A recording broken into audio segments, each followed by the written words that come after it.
before dinner graveyard slot.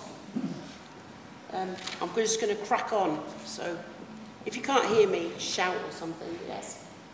And the film man, a woman feels crap when she doesn't, you know, she looks crap. So you have soft focus, please. Right, okay, I'm here to tell you about Incredible Edible Todmorden.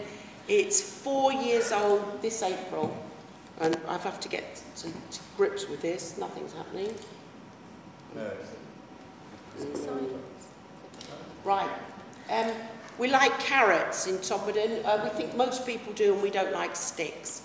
Incredible Edible started when two women got together to have a moan. Tim Lang actually had depressed my co-founder Pam with his talk of the world is nigh, and ice caps, polar bears, global warming, and we had a good old moan about it. We had 2 cafetières of coffee. We were speeding a little bit, and we thought, shit, what are we going to do about it? Are we going to blame the politicians? Are we going to blame the bankers? Are we going to blame global warming, or are we going to do something about it? We thought, well, we're getting on a bit, but we'll do something, if I can make it go. So Todmorden is a market town trying to survive in a supermarket culture, because that's the reality. We're in a supermarket culture. And we've got a market 6 days a week, several days of the week, 3 packets of crap biscuits for £1, some rusty tins, maybe some other weird and wonderful food. So a market that's like many markets up and down the country, and lots of our little shops that have closed. Oh, I can see why you just pressed a button. Honestly, it's going to get better. Just trust me now. It's just like suspense for you. Okay, so we thought very much about our membership. This is all in one morning over the 2 cafetières of coffee. We thought, right, membership, what will we do? I know, food, we all do it. If you eat, you're in. Then you've got no worry about membership.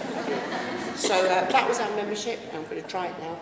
Oh, it's got to work. Stay there, please. Right, so being women and being smart, we thought we'd better scribble out a bit of a model for the intellectuals. You know, I'm not pointing at anyone. But we thought, what does any town, you know, you don't have to be a whiz kid at sustainability. What do you need in a town? You need some community stuff happening, some business stuff, and a bit of learning. Right, so that's our model. It's stayed exactly, it's tidier, obviously. We're computer literate now, but it was on a bit of paper. So that's it. So we thought we'll stick with that, and then we'll get to work. So we remain exactly the same today as we did when we started. We've got no staff, no paid staff. We don't have any income stream. We don't have an office or a filing cabinet or stamps or any of that stuff. So we thought we'd start with our own hands by doing stuff. We'd take, that's a little dog toilet. We'd take unloved areas and we'd change them, we'd do something. We thought we'd have propaganda food. We don't like guerrilla gardening, it's a bit macho. So we thought we'd just put it right in your face and we'd say to people, we're going to grow food, this is right on the main road, and you can help yourself. Because it sounds trite, but there are people who think broccoli does grow in Morrison's. So we just wanted a cheap, easy way of getting the message out. We went up onto the estates and built beds up there. Would you change it? And the health centre's a big, I don't know, 20 million PFI job. And we started by going into Lidl's, buying their trees, fruit trees, $3.99, sneaking in at night and planting them. But it's a really big health centre. So I made an appointment for the doctor and said, shouldn't the patients pick apples on the way in and rhubarb on the way out? And he said, yeah, it's a really good idea, but we're not paying for it. So anyway, we got the money, I can't remember where from, but we did. And the whole place is transformed. It's absolutely filled with foods, maybe 8 different types of berries and apples, pears, plums, rhubarb. and anybody can just help themselves. At the back of the health centre, there was a horrible piece of ground, and we made a complete medical apothecary garden because the Polish people and Asian people really like to use herbal medicine still.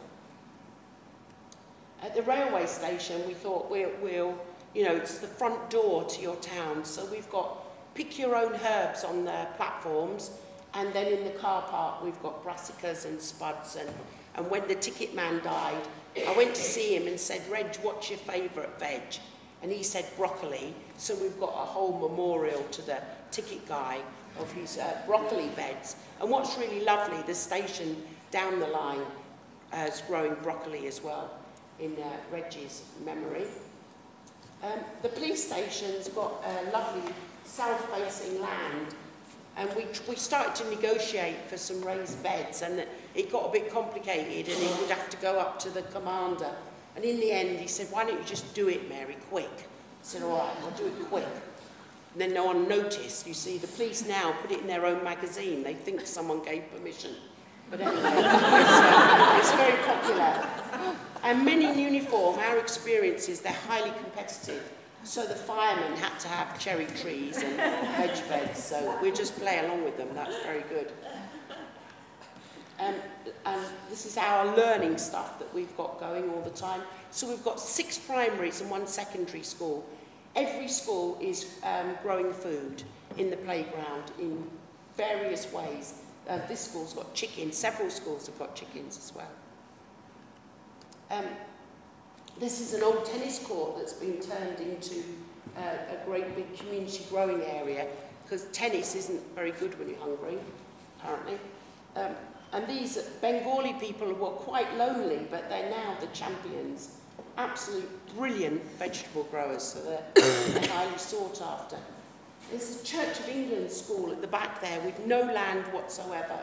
So sometimes you have to take direct action, but sometimes you have to, when a higher force is involved, you have to negotiate. And we were lucky enough to negotiate with a really sensible vicar who's allowed us to plant in the graveyard. Brilliant soil, good for growing, and good for the kids. So all the high school, everyone said it can't be done, £1.60. You can't procure a school dinner. Well, that's a load of balls, because all of their food is procured within 30 miles. So it's a real champions at that school.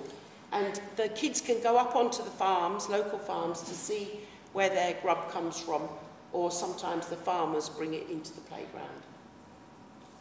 This is Tony, the school cook, who's really absolutely passionate about local food. This is the food hub. This is no good at sums. 750,000. This is going to be aquaponics, aqua something else. Anyway, it's fish, poo, vegetables, bees, gardening. It's all going to be built at the high school. So what's happened there is, so the middle of Incredible Edible Todmorden is about inspiring other people to make money and make businesses. So it's a limited company, half the school and half the community. So anyway, that's going to happen. There it is. We invested very early on. They're £1,000, but they're well worth it. These pop-up tents and some old crappy pans. Just because the poor aren't going to come to you and talk about veg. You know, anyone thinks that's true once they're head testing. So what we do is we get a trailer, chuck all the stuff in the back, roll up on an estate, start cooking, and then wake up the residents.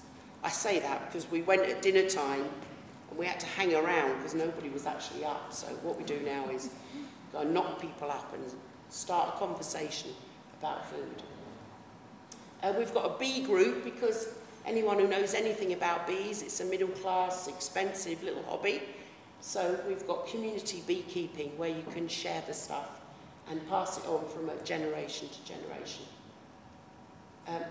We started by buying trees. We planted 750 in public spaces, fruit trees, and now we've learned how to make them. It's a Stanley knife and a box of plasters. Nothing technical.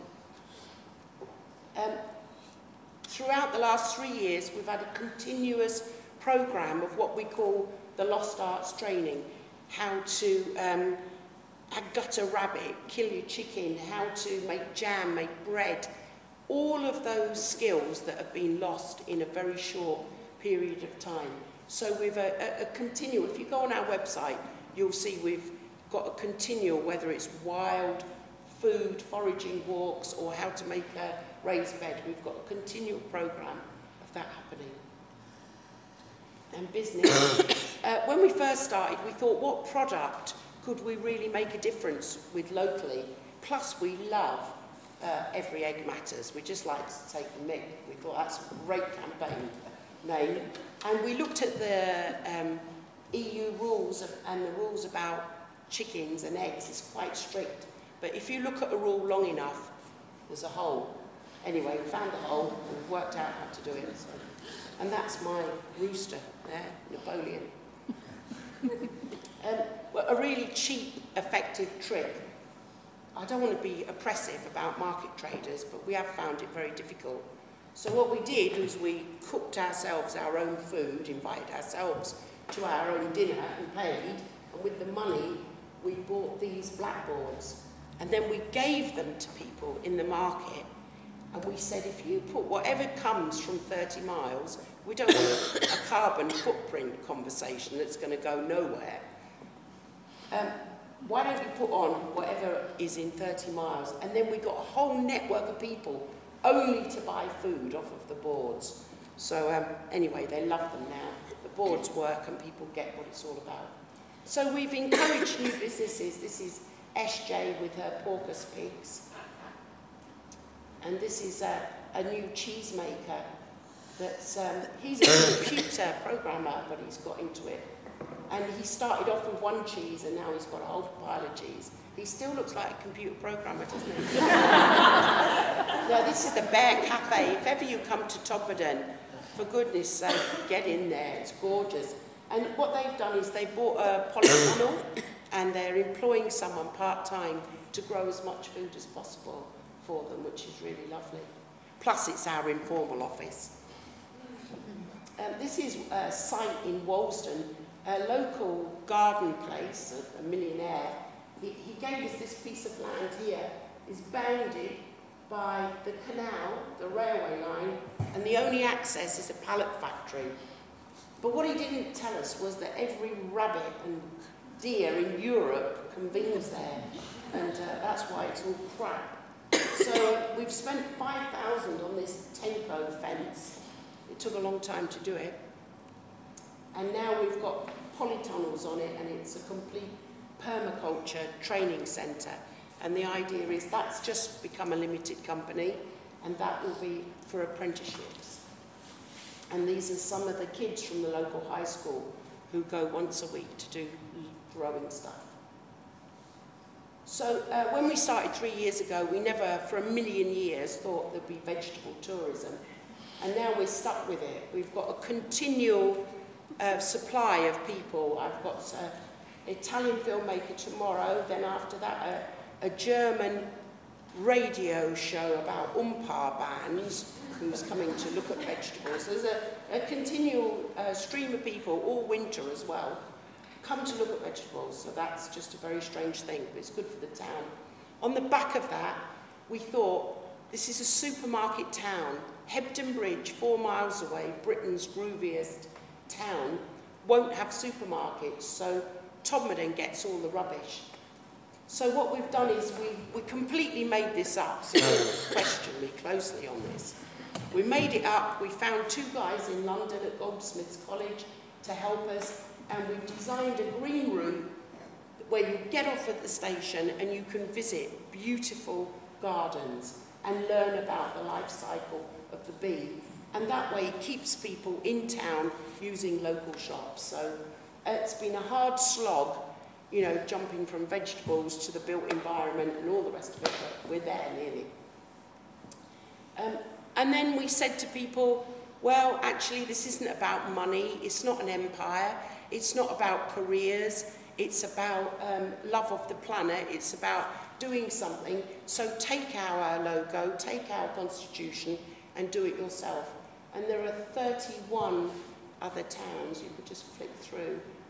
Some of them I don't know about, and there are many across the world. That's Wilmslow. Look at that, that's the Chancellor of the Exchequer. Someone told me that, I didn't actually know. I don't know where Prestwich is, I think it's up north, I don't know. This is Isle of Wight, the jammy buggers. They've got land, they've got sun, they've got everything in the Isle of Wight. This is Holmes Chapel, I don't know where that is. But this is an absolutely award-winning scheme, and they're going to roll. This is Cloughmills in Northern Ireland, a really poverty-stricken part of Northern Ireland, and they're going to roll this out across Northern Ireland. And that's in the back of a pub car park where they started, which is really fantastic. That's some people in Hong Kong. And this guy knocked on my door, and it was another time actually I hadn't felt well. And I'd forgotten that he was booked in for a tour, and it turns out he's one of the planners for the rebuilding of Christchurch. So it's quite nice, because he went back saying, well, why wouldn't you put vegetables at the police station? Why wouldn't you pick your own herbs at the railway station? Why would anyone plant trees that aren't edible? So that would be nice, that there's stuff there. And this is just, it's so simple for any thinkers in the room that haven't already thought about it. It's just, you know, create food and land banks through the planning system. Developers and contractors can create edible landscapes around public buildings and businesses. I mean, why wouldn't you? It's just so simple. And of course, we're partners for the recent school meals task force thing. Every school could do it. It's easy enough. And that's just to say we really do love carrots. I could tell you another 100 things we're doing, but I'm fed up now. Thanks.